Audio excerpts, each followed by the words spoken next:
Micah Bell. Micah Bell III was born around 1860 into a multi-generational criminal family. Both his father, Micah Bell Jr., and grandfather were lifelong outlaws. By age 17, Micah and his father were already fugitives after committing a brutal double homicide. Micah embraced a ruthless survival of the fittest philosophy, holding a deeply nihilistic worldview that rejected notions of morality in favor of a simple division between winners and losers. He viewed compassion as weakness and took pleasure in violence, theft, and creating chaos. Within the gang, he was widely loathed for his open racism, his sexist treatment of women, including harassment of Abigail and Susan Grimshaw. Despite his cruelty, he was a cunning manipulator who used flattery and calculated lies to ingratiate himself with Dutch while deliberately sowing discord among other members. Micah joined the Van der Linde gang only a few months before the game's opening events, yet his influence on Dutch proved immediately destructive. He was instrumental in proposing the ill-fated Blackwater ferry robbery that initiates the game's story. The heist ended in catastrophe, leaving multiple people dead, including civilian hostages, and forcing the gang into a desperate flight through the mountains, consequences for which Micah showed no remorse. It's implied that Micah encouraged Dutch's decision to kill an innocent woman, Heidi McCourt, during the chaos, marking a turning point in Dutch's moral decline. Following the gang's disastrous detour to the island of Guarma, Micah was captured by the Pinkertons and made a deal. He became an informant, secretly feeding the agency information about the gang's activities in exchange for his eventual freedom. Agent Milton later reveals this betrayal to Arthur Morgan, confirming that Micah had been the traitor all along. Throughout Chapter 6, Micah systematically poisoned Dutch's mind, convincing him to abandon John Marston during a train robbery and showing indifference when Abigail was captured.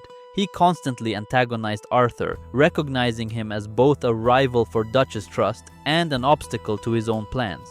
The final confrontation occurred at Beaver Hollow, where Arthur, now dying of tuberculosis and aware of Micah's treachery, directly accused him in front of the gang.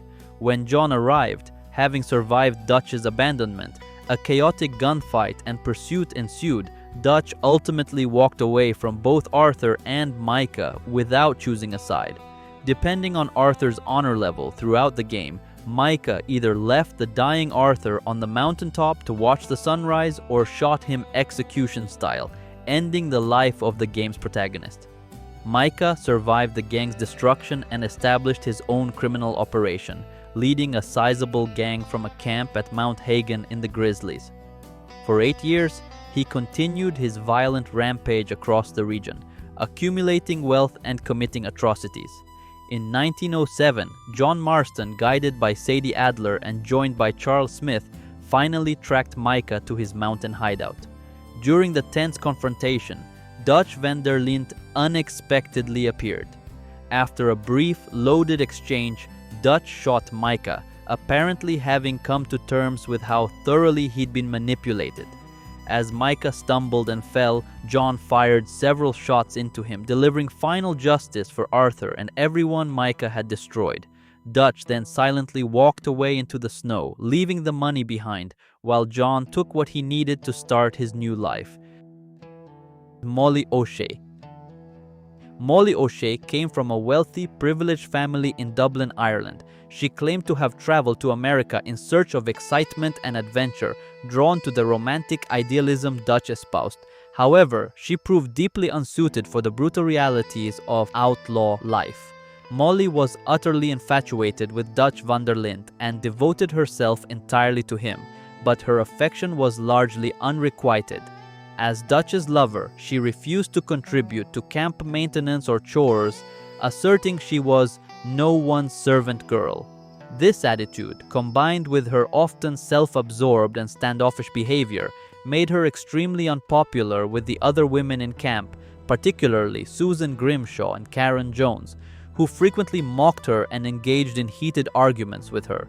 As the story progressed and the gang's situation deteriorated, Dutch grew increasingly distant and preoccupied with his plans, paying less attention to Molly. His waning interest became obvious, and Molly descended into alcoholism and emotional instability. She made several desperate attempts to speak with Dutch or Arthur Morgan about her concerns and the state of their relationship, but was consistently dismissed or interrupted. In Chapter 6, after the disastrous Saint Denis bank robbery, Molly, drunk and emotionally shattered, was brought back to camp by Uncle in front of the entire gang. She confronted Dutch in a scene of raw desperation. Seeking to finally get a reaction from the man who had abandoned her emotionally, she falsely confessed to being a Pinkerton informant, claiming she had betrayed the gang's plans for the bank robbery. Before Dutch could respond or anyone could verify her claim, Susan Grimshaw, believing Molly had caused the deaths of Hosea and Lenny, shot her in the stomach with a shotgun, killing her on the spot. The tragic irony of Molly's death is revealed later when Agent Milton informs Arthur that Molly was never actually an informant. While the Pinkertons had indeed picked her up and questioned her, she was too drunk and incoherent to provide any useful information. Milton dismisses her as having said nothing of value. Molly's confession was a lie born of heartbreak and desperation, a final attempt to make Dutch feel something, even if it was rage. Because the gang believed she was a traitor, her body was denied a proper burial and was instead burned. Orville Swanson. Orville Swanson, or Reverend Swanson, was once a respectable Protestant minister serving at a church in the northeastern United States. However, he lost his position, his family, and ultimately his faith after succumbing to various vices, including alcohol, promiscuity, and entering into a bigamous relationship with a woman who was already married. When the law caught up with them in San Francisco, his partner fled to Shanghai, leaving Swanson alone and disgraced. At some point during his downward spiral, Dutch van der Linde encountered him and offered him a place in the gang. Swanson became something of a pet project for Dutch, serving as evidence of his self-proclaimed role as a savior of lost souls. By the time of Red Dead Redemption 2's opening, Swanson had hit rock bottom with severe addictions to both morphine and alcohol. Throughout the early chapters, he appears as a disheveled, incoherent mess, frequently found drunk, passed out, or rambling incomprehensibly around camp. He carried what appeared to be a Bible, but it was actually a hollowed-out box concealing his morphine supply and syringe. His condition made him an object of pity and occasional mockery among gang members, though Arthur showed him compassion. A gradual but profound transformation occurs as the story progresses.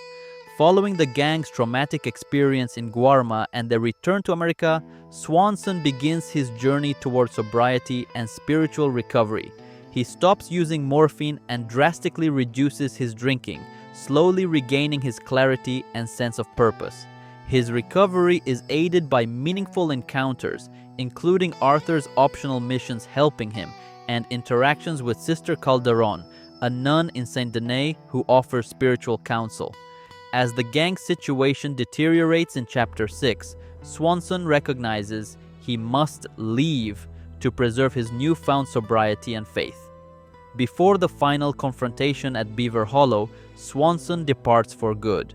In a missable but poignant encounter at Emerald Station, he tells Arthur he's leaving to start fresh and offers the dying outlaw heartfelt advice about seeking redemption. It's a touching moment where the once broken preacher tries to help save Arthur's soul as Arthur helps save his. In the game's 1907 epilogue, John Marston can discover Swanson's ultimate fate. At a train station, John encounters the Reverend in person, now completely sober, well-dressed, and dignified.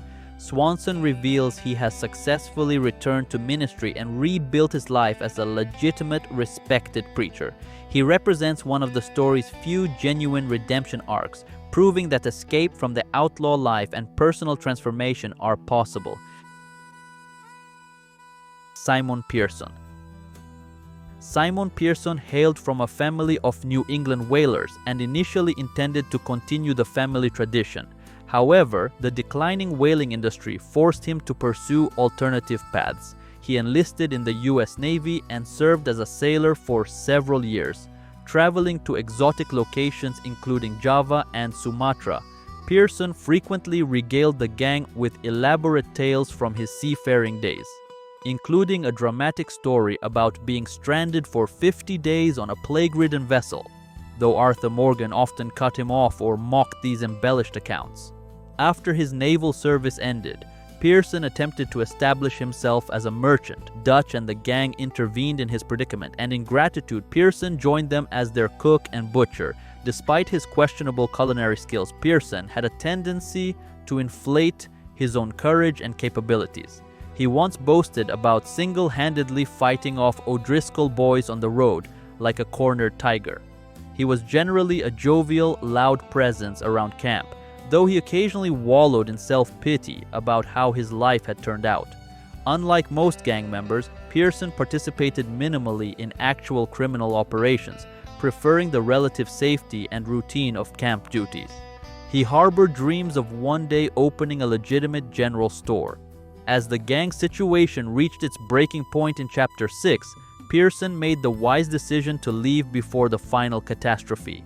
He quietly departed along with other non-combatant members, recognizing there was no future in staying.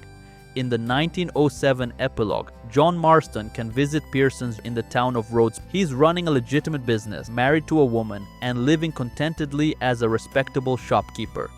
Behind his counter hangs a framed photograph of the entire Van der Linde gang from their better days. When John visits, Pearson quickly pretends not to recognize him, protecting both their identities, though the photo on the wall speaks volumes about the bonds that were formed despite everything. Sadie Adler. Before the game's events, Sadie Adler lived a peaceful, industrious life as a rancher with her husband, Jake Adler, at their remote homestead in the Grizzlies Mountains of Ambarino. They shared all aspects of ranch work equally, and Sadie was skilled in riding, hunting, and outdoor survival. Her entire world shattered when the O'Driscoll boys raided their property, brutally murdering Jake while Sadie hid in the cellar. When Dutch, Arthur, and Micah stumbled upon the Adler Ranch during their desperate flight from Blackwater, they found Sadie traumatized and in shock, surrounded by the carnage. With her husband dead, her home destroyed, and nowhere else to turn, Sadie joined the Van der Linde gang, initially for protection, but increasingly driven by a burning need for vengeance against the O'Driscolls. In the gang's early camps, Sadie was relegated to domestic chores alongside the other women, which frustrated her immensely. She insisted on playing a more active role, and Arthur eventually took her along on a supply run to Rhodes. During this trip, they were ambushed by Lemoyne raiders, and the gunfight awakened something in Sadie. She discovered both a natural aptitude for violence and a desire to embrace it. From that point forward, she transformed from a grieving widow into one of the gang's most fearless and capable gunslingers. She participated in numerous dangerous missions and personally witnessed Colm O'Driscoll's execution by hanging in Saint-Denis, finding some measure of closure for her husband's murder. After the Van der Linde gang's disintegration, Sadie reinvented herself as an independent bounty hunter, earning a reputation as one of the most skilled and deadly in the profession. She made an honest living tracking down wanted criminals across multiple states. In the 1907 epilogue, Sadie reconnected with John Marston and offered him bounty hunting work to help pay off his ranch debts at Beecher's Hope, honoring the promise she'd made to the dying Arthur Morgan to look after John and his family. She also assisted John in several critical missions, rescuing Abigail from Pinkerton custody and helping save Charles Smith from the violent Skinner Brothers gang. Most significantly, Sadie was instrumental in locating Micah Bell's hideout in the mountains. She joined John and Charles on the final assault on Micah's camp at Mount Hagen, where she was seriously wounded by a knife during the intense shootout, but survived to witness Micah's death at John's hands. After attending John and Abigail's wedding at Beecher's Hope and recovering from her injuries, Sadie bid farewell to the Marston family. She revealed her intention to head to South America, seeking new opportunities and adventures far from American law enforcement and the ghosts of her past. Her ultimate fate remains unknown. She is never mentioned in the original Red Dead Redemption set in 1911, which could suggest she successfully started a new life abroad. Sean MacGuire. Sean MacGuire came from a family steeped in Irish revolutionary politics and criminal activity. His ancestors were Fenian rebels who fought against British rule. His father, Dara MacGuire, was a notorious outlaw who fled Ireland with young Sean to escape British authorities, eventually settling in America. However, the past caught up with them, and Dara was hunted down and killed by lawmen in North Chicago in 1881 when Sean was just a child. The orphaned Sean was sent to a reform school, which predictably failed to reform him. Around 1896, when Sean was approximately 15 years old, he attempted to rob Dutch van der Linde and Hosea Matthews in an alley behind a bar. The experienced outlaws had already anticipated the ambush and emptied his gun of bullets. Rather than punishing the brash young Irishman, Dutch and Hosea were amused by his audacity and offered him food and a place in their gang. Sean quickly became known around camp for his loudmouth, infectious enthusiasm, and heavy Irish brogue. While not particularly intelligent or strategic, he was a competent gunfighter who relished action and enjoyed participating in robberies and shootouts. He was illiterate, and Lenny Summers made efforts to teach him to read in camp. Sean developed a romantic and flirtatious relationship with Karen Jones, the two sharing genuine affection despite their rowdy dynamic. After the disastrous Blackwater ferry job, Sean was captured by bounty hunters while the gang fled north. In Chapter 2, Arthur, Charles, Javier, and Josiah Trelawney successfully tracked down and rescued him from his captors. The gang celebrated his return with a raucous party at Horseshoe Overlook, where Sean's joy and relief were palpable. During Chapter 3, while the gang was operating out of Clemens Point and manipulating the feuding Gray and Braithwaite families, Sean accompanied Arthur, Bill Williamson, and Micah on a mission into Rhodes. As they walked through town, the Gray family launched a sudden ambush. While Sean was talking and laughing as usual, a sniper's bullet struck him directly in the head. Sean's death profoundly affected several gang members, particularly Karen Jones. Already prone to heavy drinking, Karen spiraled into severe alcoholism after losing Sean, contributing to her eventual deterioration and mysterious disappearance from the gang. Sean's grave can be visited by players. It's located north of the Clemens Point campsite, marked with a simple wooden cross. Susan Grimshaw. Susan Grimshaw was among the van der Linde gang's founding members, joining in the early days alongside Dutch, Hosea, and a young Arthur Morgan. The game suggests she previously worked as a prostitute before joining the outlaw life. In the gang's earlier years, Susan had a romantic relationship with Dutch, and old photographs show moments of genuine intimacy between them. However, their relationship ended when Dutch fell in love with a woman named Annabelle. Despite this, Susan remained fiercely loyal to the gang, and Dutch gave her authority over camp management and daily operations, a role she took extremely seriously. Grimshaw served as the camp's disciplinarian and de facto matriarch, running operations with an iron fist. She was stern, no-nonsense, and vocally demanding that everyone, particularly the women, pulled their weight with chores and camp maintenance. Her tough love approach often put her at odds with members like Molly, who resisted doing camp work. Despite her harsh exterior, Susan was deeply protective of her girls and genuinely cared for the gang's welfare. She was also a capable gunfighter, often armed with a shotgun, and unafraid to use it when necessary. Susan's protective nature was evident when Tilly Jackson was kidnapped by the Foreman Brothers gang. She immediately took charge of organizing Tilly's rescue, vowing she would eviscerate anyone who harmed her. When a drunken, heartbroken Molly O'Shea falsely confessed to being a Pinkerton informant in Chapter 6, Susan didn't hesitate. She shot Molly dead with her shotgun, coldly stating that Molly knew the rules about betraying the family. Susan's death came during the chaotic final confrontation at Beaver Hollow. As the standoff between Arthur's faction and Dutch's faction intensified, Susan vocally sided with Arthur, calling out Micah Bell as the real traitor. When Javier announced the Pinkertons were approaching the camp, the momentary distraction gave Micah his opportunity. He shot Susan in the stomach. She collapsed and died within moments. In a devastating indication of how far Dutch had fallen, he barely acknowledged her death, showing no emotion for the woman who had been loyal to him for decades and helped build everything he had. After the gang's final dispersal, Charles Smith returned to the abandoned Beaver Hollow camp to recover the bodies of those left behind. He gave Susan a proper burial alongside Arthur Morgan in the hills of Roanoke Ridge. Susan Grimshaw was flawed, harsh, and sometimes cruel, but she was also the organizational backbone that kept the Van der Linde gang functioning as a cohesive unit for over 2 decades. And I also have to admit, she was my favorite character in the camp. Tilly Jackson. Tilly Jackson endured a traumatic childhood. As a young runaway, she fell in with the Foreman Brothers gang when she was only 12 years old. During her time with that brutal outfit, she was forced to participate in criminal activities. The breaking point came when Tilly killed Anthony Foreman, the gang's leader, after he severely beat a young woman. Fearing retaliation from the remaining Foreman brothers, Tilly fled and eventually crossed paths with Dutch around 1896, when she was approximately 12 years old. Within the Van der Linde gang, Tilly found a much healthier environment, though still an outlaw one.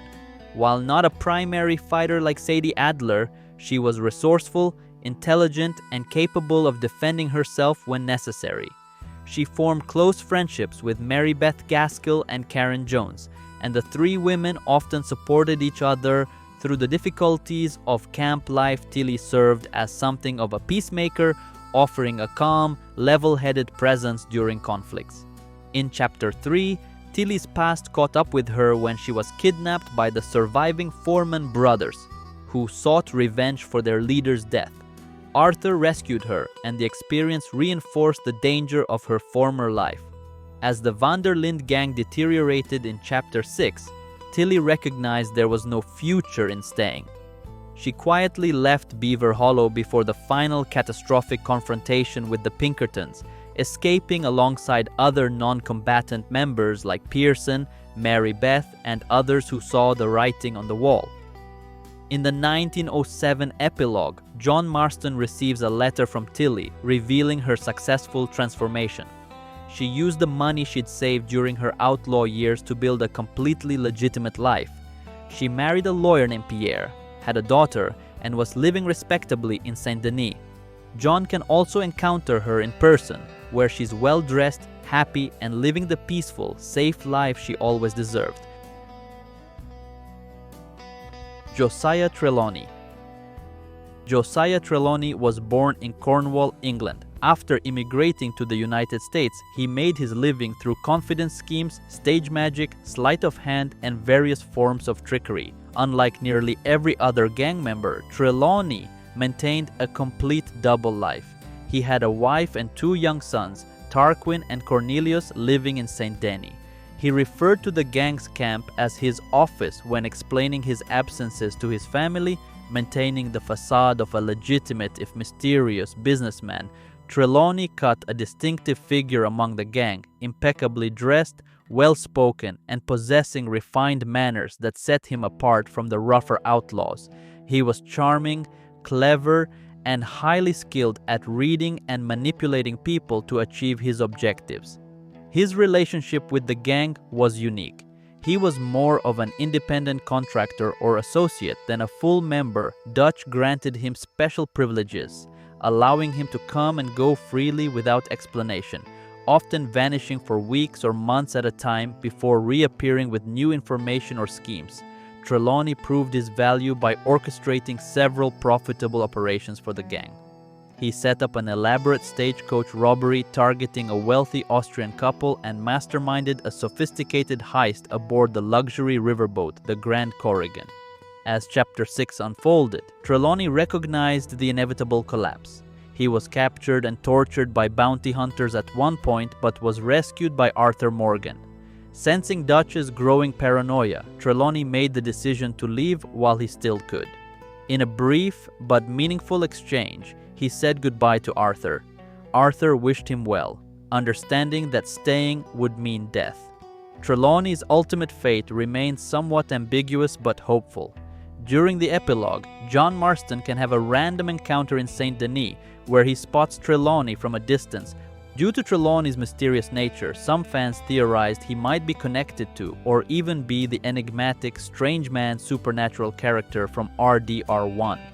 However, Rockstar developers have dismissed this theory, clarifying that while Trelawney is certainly a strange man in his own right, he is not the Strange Man from the first game. Uncle. Uncle's past remains shrouded in mystery and contradiction, largely because he fills it with outrageous, clearly embellished tales told around campfires. He claims to have once been a feared gunslinger known as the One-Shot Kid. His real name is never revealed. Uncle is simply a nickname derived from his advanced age relative to most gang members. What little is known with certainty is that he was orphaned at age 9 and survived through a life of petty theft, minor cons, and drifting from place to place. By the time of Red Dead Redemption 2, Uncle had become the gang's resident layabout, a self-pitying, work-averse alcoholic who constantly complained of lumbago, lower back pain, to avoid contributing to camp chores. He was frequently mocked by other gang members, with Arthur Morgan famously calling him his second favorite parasite, right after Ringworm. Despite these harsh words and his obvious flaws, there's genuine affection beneath the teasing. Uncle is fundamentally good-hearted and cares deeply for the gang, particularly the Marston family. Uncle did contribute to the gang in his own way, serving as an information gatherer who frequented saloons and towns to scout potential jobs and gather intelligence. He was also responsible for introducing Abigail Roberts to the gang around 1894, which ultimately led to Jack Marston's birth and the family that would become central to both games.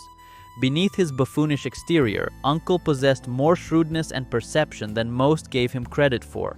He was among the few who openly questioned Dutch's motivations, astutely observing that Dutch wanted to be a king who forced everyone to live according to his vision of a better world. After the gang's collapse, Uncle survived and drifted until 1907, when he encountered John Marston in Blackwater. He agreed to help John establish his ranch at Beecher's Hope, proving surprisingly useful in the endeavor. He assisted in purchasing materials, planning the construction, and even did some actual work. Uncle settled at Beecher's Hope with the Marston family, becoming a permanent fixture of their household throughout Red Dead Redemption 1. In 1911, during the tragic finale of the first game, the U.S. Army, led by Bureau of Investigation agent Edgar Ross, launched their assault on Beecher's Hope to eliminate John Marston. Uncle spotted the approaching soldiers and raised the alarm, helping defend the ranch as John desperately tried to get Abigail and Jack to safety. During the firefight on the ranch grounds, Uncle was shot multiple times and died on the property, giving his life to buy the Marston family precious seconds to escape. He is buried alongside John Marston on the ridge overlooking Beecher's Hope, his grave marker bearing the epitaph, "Impossible to Forget." And that's the Van der Linde gang. 24 lives that collided at exactly the wrong time. Some found redemption, some never got the chance, and some became the very thing they were running from. What gets me is how human they all are. Flawed, desperate, searching for meaning in a dying world. The gang wasn't destroyed by the Pinkertons, it was destroyed from within. Drop a comment with your favorite member of the group if you loved the video and appreciate the effort I put it in. Hit that like button and subscribe for more lore videos. Dutch, Arthur, John, I'm coming for you soon. Thanks for watching. See you in the next one.